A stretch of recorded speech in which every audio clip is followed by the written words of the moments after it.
Good morning, everyone. Welcome back to the channel. Sorry about that. My name is Frank. My call sign is KI5QQM, and I'm going to be your host for today. And today we're going to take a look at a new radio. Well, of course, it's not really new. It's new to me. It's been out for quite a while. But since there's all kinds of reviews and stuff about this radio, I'm just going to put my 2 cents in on it, and it's going to be the Radioddity gd77 DMR radio. This is a dual band analog and DMR, and I've got me a nice little, this whip actually came with a high gain whip. So first thing I'm going to talk about is the analog side. With this antenna I can easily get 10 miles, and very well actually. My YL KI5 ROE, one night after we got off, well, she got off work, and she got home, I called her and I said, hey, get on the 5.2. I want to see if I can hear you on this radio. Got on the 5.2. She called, put her call sign out. I heard her clear as day. I put my call sign out. I answered her. I talked to her for a couple of minutes, really good. 10 miles away. With my QTH rig and this little Radioddity GD77. It's a good little analog radio. Now, the DMR part about this, I bought this for work because we operate on DMR. Can't figure out DMR. It's going to be a whole new learning curve for me.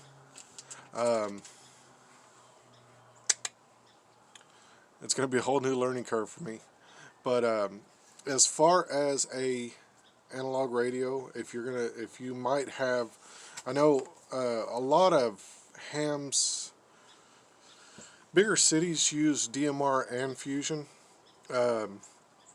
Around here in the rural areas in South Oklahoma or North Texas, wherever you may be, you are most likely going to be on fusion. You know, the ham groups have one digital platform, and that's what they stick to, and it's most popular that it's fusion, which is awesome.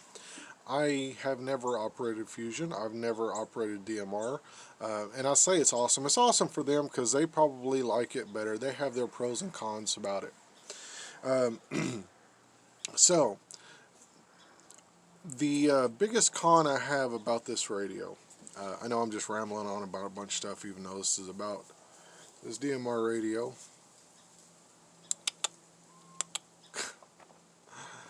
I can't figure out how to program it. I have got the software. Oh, this is going to be fun. I've got the software from Radioddity. I cannot figure out how to program because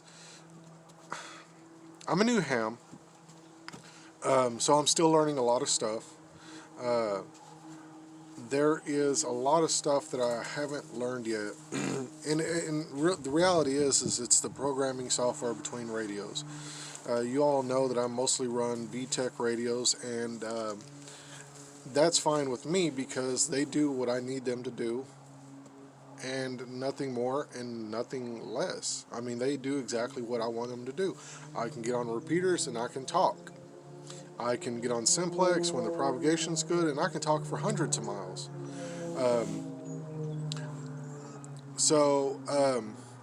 But there is a couple of differences on the Radioddity side as far as programming. It's not nearly as easy as basically type in what you need to type in, write it to the radio, and you're done. It's more, do you need a PL tone for the uplink? Do you need a PL tone for downlink? There's no automatically plus or minus offset. You have to type it all in by your, all of it is going to be its own thing. You have to do it all on its own. You can't just do what you need to do like with Bofang radios.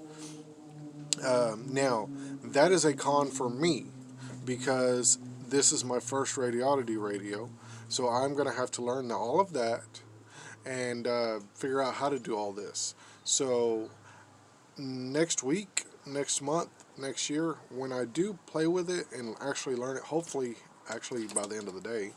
No, we don't play that game. We don't play. Hey, Spider-Man, get down. Come on.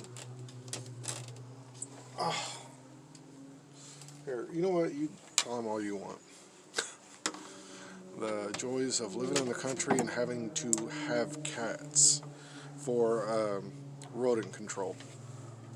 Like I was saying, hopefully by the end of the day, I'm going to watch a couple of YouTube videos and see if I can figure it out. This is not going to be a how-to video. This is more of a going to be where can you find the resources for this. So I'm going to post this. I'm going to go ahead and post this video today. This is my first thoughts. 5.2, awesome. Simplex, awesome. 10 watts, very, very powerful, good, crystal clear audio. I'm very happy with it. The sun's starting to get in my eyes. As far as that goes, programming repeaters, if you guys are out there and you guys know any better ways of programming repeaters in, that's fine. Send me a comment, send me an email on my QRZ's good. So yeah, there. If you guys have any advice on DMR, if you guys were watching this thinking, man, this guy is a noob. Yes, I am. Very noob.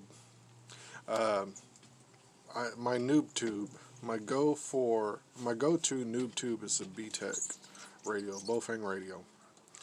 That cat is really hurting my teeth. Anyways, I'm very noob, but I'm learning. It's a process. That's what ham radio is all about. It's about getting to know. Oh no, we're not going to play that game now. It's about learning. Ham radio is a big learning process, and everybody has to learn something. And for me, it is the beginning stages of ham radio. So the high gain antenna is really awesome. It does. No, I almost forgot. Here we go. It did come with this rubber duck antenna. It does not fit very well at all on the radio, and I'll show you. This one, you can see right there. If it'll focus in on that, probably not. So it's got a ways down that you have to screw it in, screw the antenna down onto the SMA. This one, however, look at that. I mean, y'all see how, and that's not cross-threaded either. Oh, it might have been.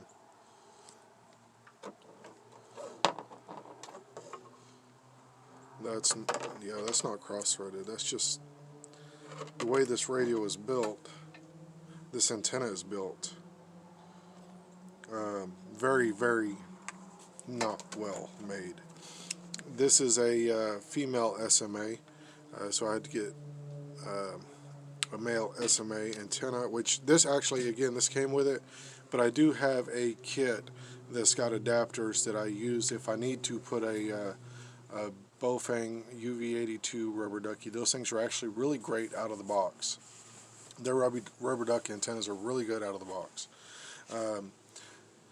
I have actually hooked up the Yagi to this, so I know it's the antenna that is the problem, not the male SMA connector. So, alright, I'm sorry, the female SMA connector. Anyways, that's going to do it for this video, guys. Everything that I have is going to be a link in the description to everything that I have and everything that I use and any resources that I use as well. Feel free to send me a comment or drop a comment down below or send me an email. My QRZ is good. Thank you so much for watching. I appreciate every one of you. If you haven't subscribed yet, I hope I've earned your subscription. Thank you all very much. Stay safe. 73 KF5 QQM clear.